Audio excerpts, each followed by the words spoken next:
somehow in a bubble floating above the immediate economic crisis, but it's in no better shape in the longer term. The wars themselves, of course, have direct consequences. Oil prices went from the mid 60s per barrel before the February 28th attack on Iran by the United States and Israel to someplace in the 90s today for the Brent benchmark. And those prices could go much higher. That signals a great difficulty for the whole world economy, even for oil exporting countries, which use oil in their own production and therefore are facing great threats in agriculture, in soaring fertilizer prices, in soaring prices for petrol at the gas pump, for electricity, for all parts of the economy and the household sector. So the scarcity that has been created by the war, cutting off the Strait of Hormuz, reducing production in the oil-rich Middle East, has very serious immediate consequences. The war is extremely costly. How costly it is in direct outlays is much debated, but it's certainly going to run into the high tens of billions and probably the hundreds of billions of dollars for the United States alone.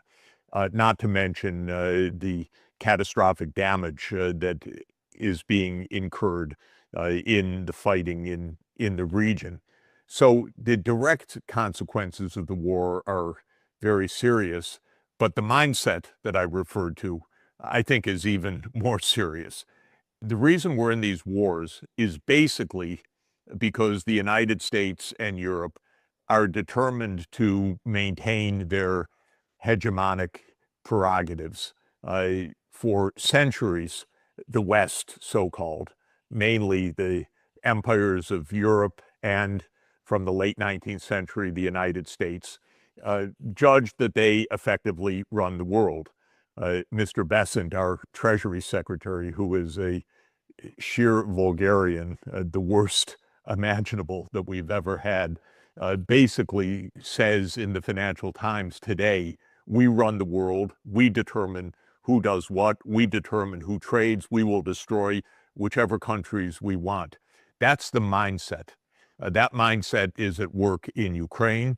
It's at work in the genocide in Gaza. It's at work in the war against Iran. It was at work, of course, in the kidnapping and confiscation of Venezuela's oil revenues earlier this year. The mindset is we run the world. Yes, it's a little bit nasty because there are these pesky wannabe challengers like Russia, Iran, or China that don't want us to run the world, but effectively we run the world and we're going to tell the world what to do. That's the mindset. It's so out of date, so absurd, so delusional that it drives a set of policies, not only the war, but trade measures, protectionism, and so forth that are leading the West into not only relative decline as these other places rise, but perhaps serious absolute decline at some point, because all of the claims that are made for hegemony and all of the overreach are leading to a buildup of burdens fiscally, in terms of debt, in terms of claims on trade, in terms of cutting off economic linkages around the world, including now the trade war between the United States and Canada, for God's sake, which is launched just 2 days ago, that I think will put both Europe and the United States into a very serious economic crisis in the coming years. Again, Europe is in a crisis right now. The United States is in what I would regard as a massive financial bubble due to the AI valuations in the stock market, which keep things afloat for the moment, but it's a bubble that I think is going to burst.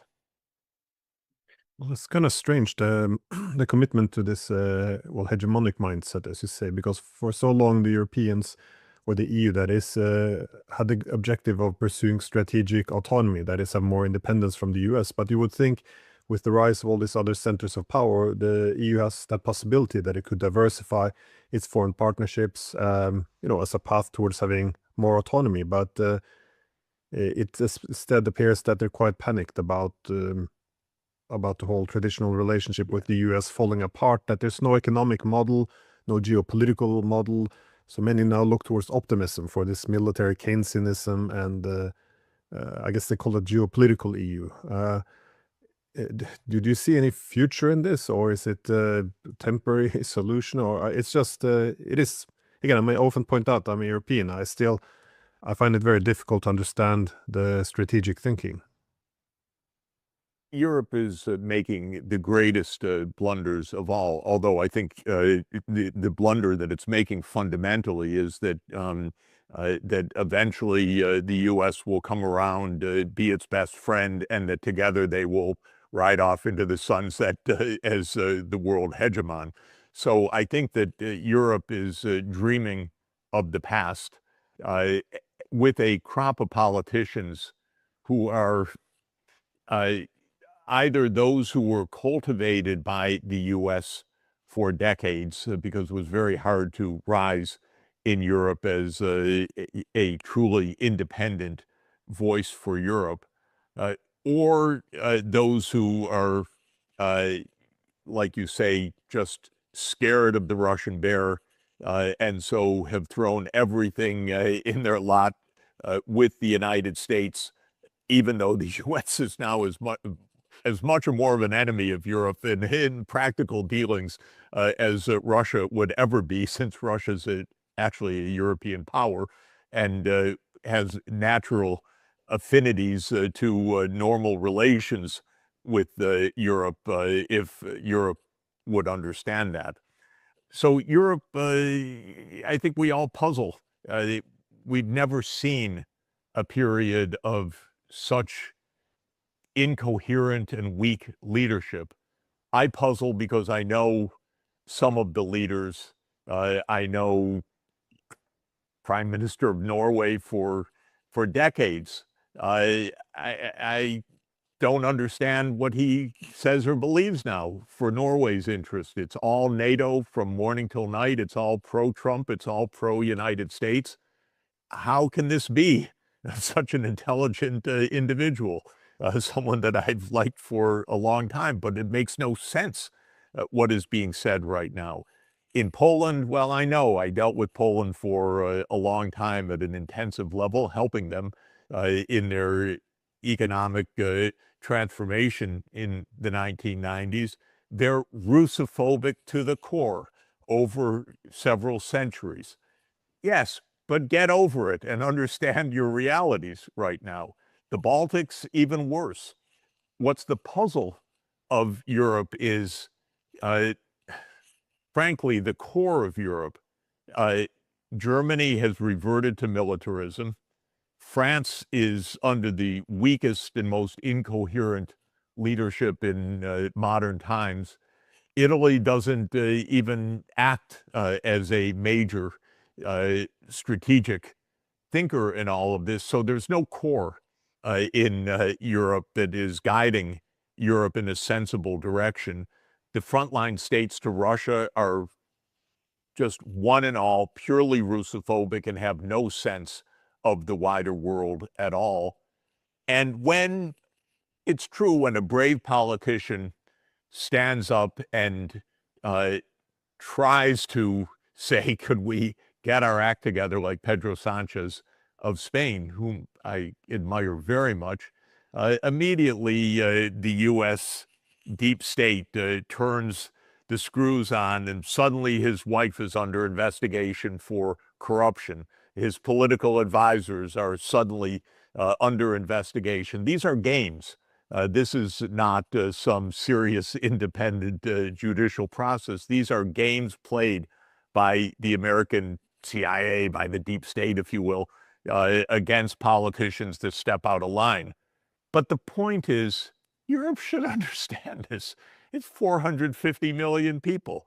Europe's interests are completely different from the United States. Europe lives with Russia. So it needs to understand that. Europe actually thrived after 1991 with the economic relationship between Western Europe and Russia. Indeed, the facts are overwhelming that the United States feared the deepening relations between Germany and Russia and viewed it as a strategic matter to make sure those relations did not warm up so much, because that would leave the United States out in the cold. Well, why don't the European leaders understand this most basic reality?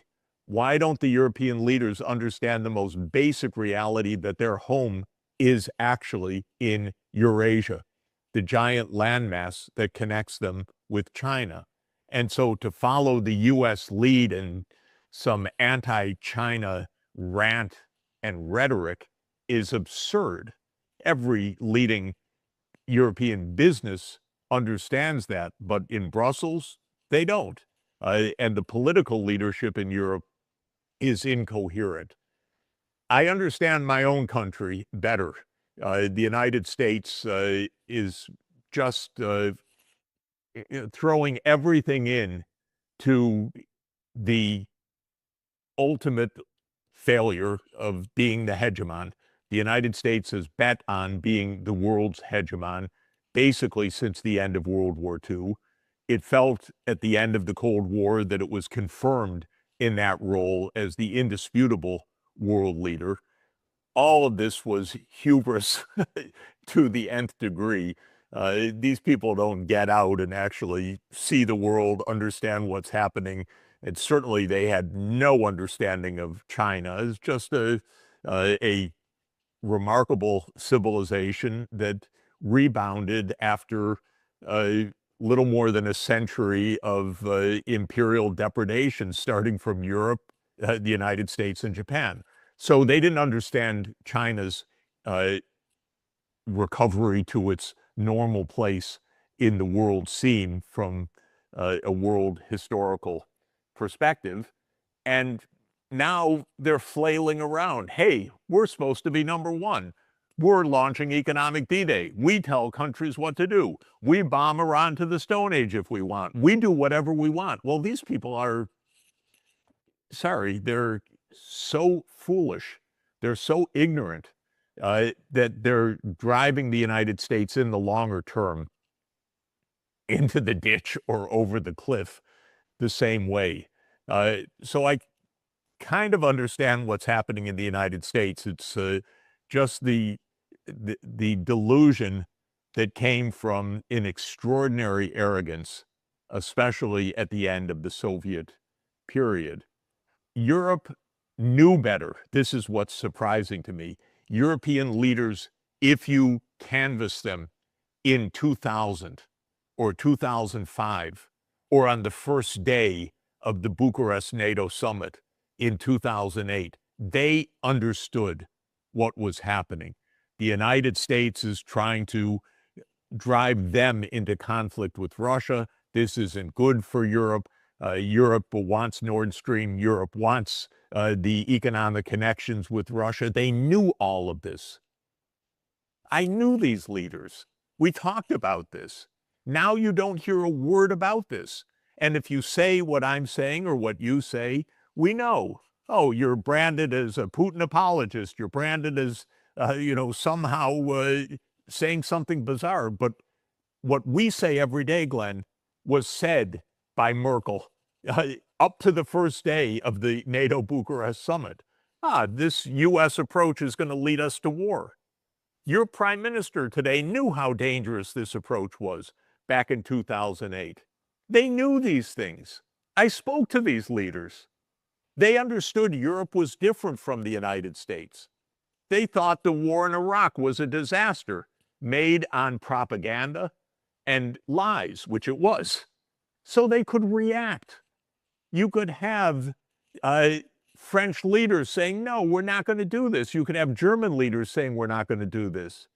You had Schroeder, you had Kohl, you had Merkel up to a point with a European line. Now what do we have? Nothing.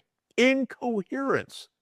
And of course, the result is a growing economic crisis and a growing geopolitical crisis because, honest to God, Europe is almost deliberately talking itself into open warfare now, total suicide, but using this language every day.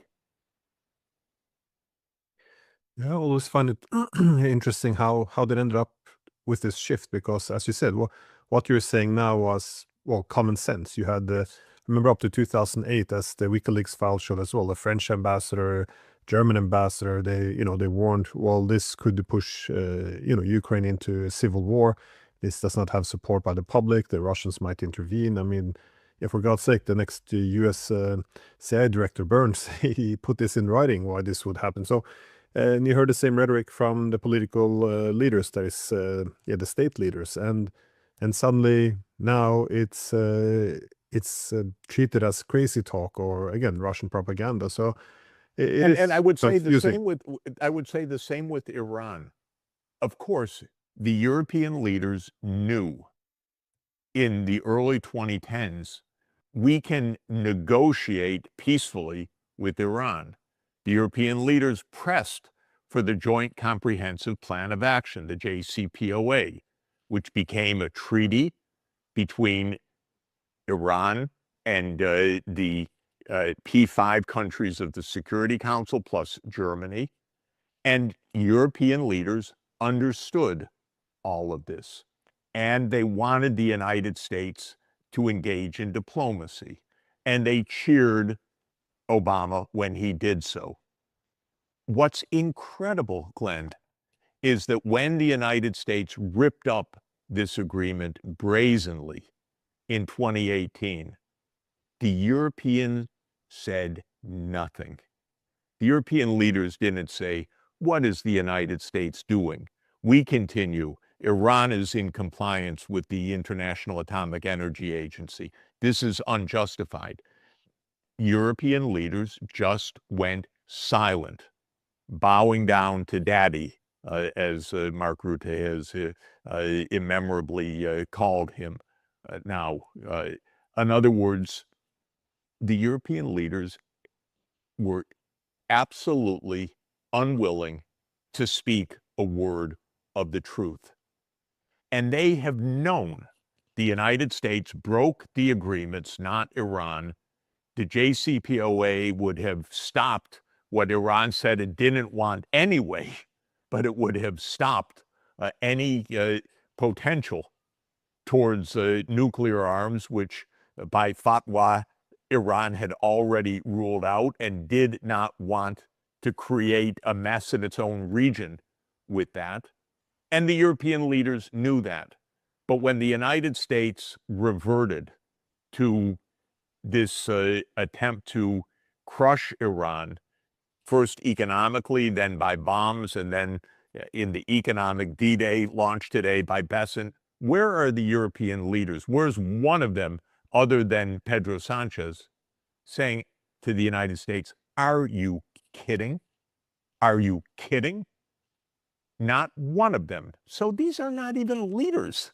This is just so peculiar.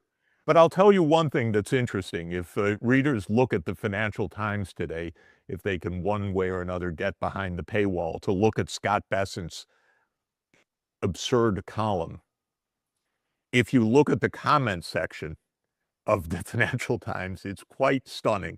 Generally, the Financial Times comment section is pretty jingoistic, pretty hard line.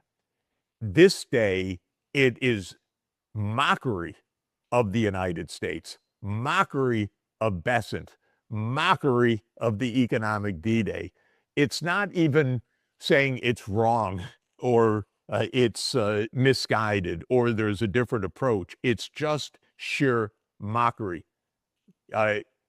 Bessent, go back to your hedge fund. You're in way over your head. You're completely incompetent. Scotty boy, you don't know what you're doing. And it's one after another. So it's an absurdity. But where is one European leader standing up and saying, no, the United States cannot announce an economic D-Day to crush another country because that's illegal. It doesn't work. It will bring the whole world economy into further disarray. I'm waiting for one European leader. How about your prime minister? The Norwegian prime minister, a very rational man. Why doesn't he stand up and say, no, we don't talk this way? We don't operate this way in the international scene because that actually will bring us to doom. But so far, I haven't heard one leader, but I take some solace in the comment section of the Financial Times where I took this article to be horrendous. They take it to be sheer farce. So maybe that's a little bit of relief. Yeah, I often speak with Colonel Lawrence Wilkerson, who reflect on his time in the White House and he explains how they worked very hard to, push the right European leaders into position, and whoever would speak against Washington or grow a spine, they would be removed fairly quickly. So they had a big system working with political incentives, NGOs, think tanks. But yeah, regarding Bessent, though, he said, Just to say, by the way, yeah, I asked a prime minister of one of the major countries back in 2023. I said, the Ukraine war is absurd. It's a dead end. Why don't you say something in Washington? And he said to me, Jeffrey, they treat us like children in Washington. And then we were in a room. Suddenly the meeting started, so I didn't get a follow-up. But I have thought ever since, 3 years onward, how could a leader of a major country of Europe allow himself and his colleagues to be treated as children? And that taking that as an explanation why you don't speak up in Washington, it's stuck with me very, very painfully, that remark. But I think it is basically what we see right now. We can't hear a coherent thought. And I was going to mention, I think we may have discussed it, the day that Iran was attacked, there was an emergency UN Security Council meeting in which the Iranians, the Chinese, and the Russians, among others, asked me to testify. The British were in the chair. They ruled me out of order, so I was not allowed to testify that day. But I sat in the chamber, and the day that the U.S. and Israel bombed Iran, every one of the European ambassadors, the French, the British, the Greek, others, attacked Iran. How dare you do this? How dare you strike back at Bahrain and so forth? Not one of them dared to have the gumption to say that a blatant war of aggression and assassination of the leadership of a country of nearly 100 million people, and a religious leader at that, is not part of our international law. And this was in the chamber of the UN Security Council. So we're in this absolutely remarkable parallel universe where we do not hear an honest utterance by the European political leaders. And by the United States, we know that every utterance is not only irrational and maybe farcical, but is a lie on top of it. I wish that, now that the hegemonic era come to an end, that our leaders would have been able to exit a bit more gracefully and so to transition into some more stable multipolar system where they at least preserve the rules of international law, of international finance, of trade. But it appears that everything is burned down upon their exit, which is kind of my concern.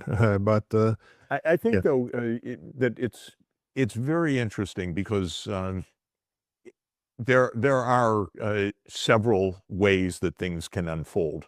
One is complete disaster, a World War III. It's not impossible. Some say it's already started. We have the fewest real checks and balances that we've ever had in our history. So this is one possibility. A second possibility that we should not rule out, oh, it's not happening, is that European leaders, even one or two in major countries, wake up and say, we have to do something different. Now, it's probably not going to happen under the current personalities of van der Leyen, of Merz, and Macron, but maybe in a year there's different leadership and they say, come on, this is not the way. We don't actually want to go to war. We don't want to be nuked. We understand the deeper history of this conflict, which shows that there is a mutually satisfactory way out based on Ukraine's neutrality, by the way, which was the available solution for more than 30 years and the one that was on the table for more than 30 years and the one that the U.S. rejected during this whole period. So a second possibility is that. A third possibility that I regard as quite perhaps most likely is that we avoid the worst of World War. We don't have any kind of European Renaissance, which I deeply hope for, but that the rest of the world, the so-called, say, the emerging and developing economies, as we economists call them, the EMDEs, which is 85% of the world population, which includes China and India and Russia and Brazil, the BRICS countries, and the African Union countries, the 54 nations with 1.5 billion people, and so forth, that part of the world, which is the non-hegemonic part of the world, which is the world that was subject to the Western hegemony for 250 or 300 years, that they go on peacefully. And that what happens is the West, well, it's ungraceful, it's undignified, it's embarrassing, it's revolting, it's sad, it's unnecessary. But the West actually paralyzes itself, protects itself into stagnation or decline, but the rest of the world goes forward. And that, I think, is really a possible scenario. And it's a kind of a more hopeful, rather practical scenario. It's not the optimum. The optimum is Europe wakes up, the United States wakes up out of its 30-some year delusion, and we actually get on with multipolarity and with decency and peace, because not one of these wars in any sense had the slightest merit or was even difficult to avoid or difficult to stop. And that's true of every single one of the wars that we have raging right now. Well, I think at some point change would be forced upon the Europeans, because you can only have so expensive energy, can only have so much deindustrialization, so much more debt coming on. Meanwhile, if you look in other parts of the world, they're having like robotic Olympics now in China. I mean, the contrast is becoming so great that you can't keep this going for so long. At some point, reality have to inform your policies.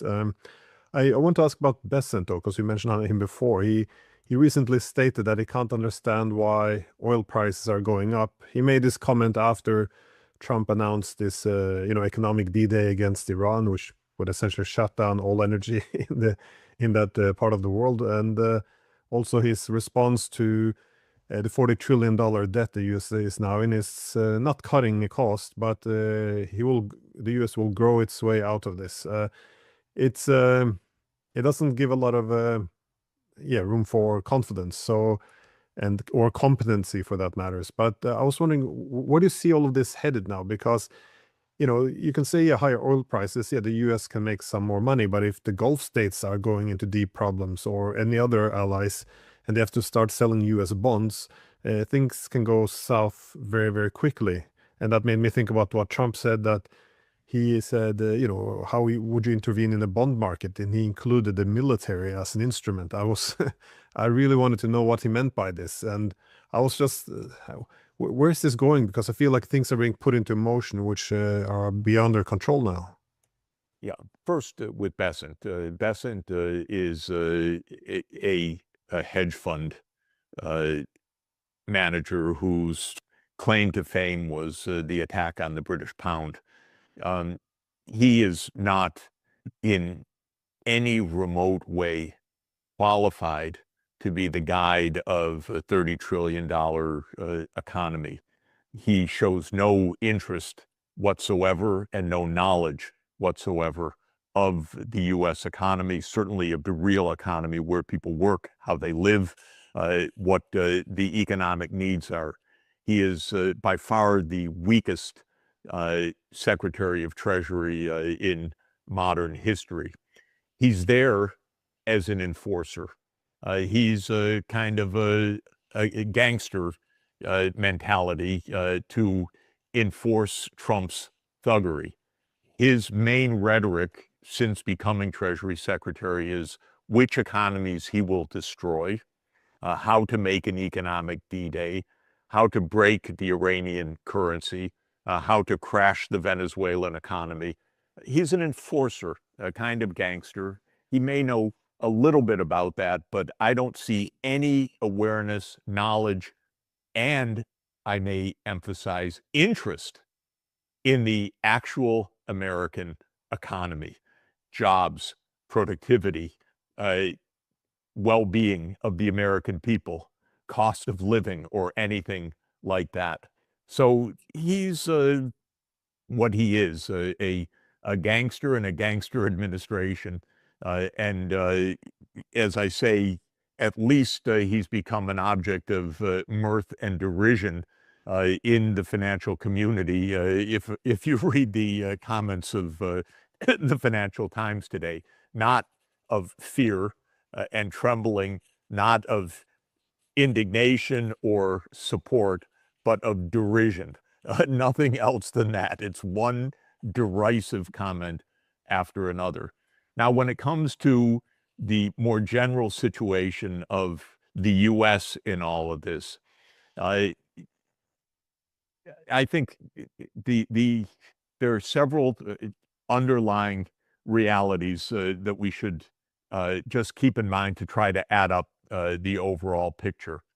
First, the U.S. economy itself is a kind of bifurcated economy. There is a cutting-edge, high-tech, AI digital economy, which commands vast market valuations, uh, induces a lot of capital investment in data centers, and so forth. And then there is the rest of the U.S. economy, the manufacturing sector, which Trump featured so much in his claims about what he would rebuild, has lost around 80,000 jobs since Trump came into office. There's no life there. And the U.S. auto industry is basically going into senescence because it's an old internal combustion engine industry in the age of electric vehicles, and it will survive, if it survives, only based on sheer protectionism. So the economy has some dynamic cutting edge, no doubt, but it has a vast part of the economy which does not function at all well. The infrastructure is broken down. Our rail system barely functions anymore, at least for passenger rail. The lives of average Americans very difficult and being squeezed more. Not difficult on a global scale, difficult relative to their expectations and even to their recent past.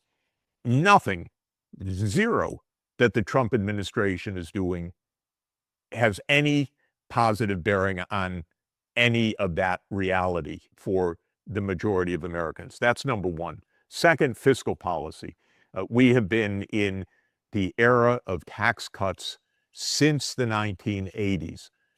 Ronald Reagan, this is going back a long time ago, 46 years ago, showed that it was politically successful to promise tax cuts.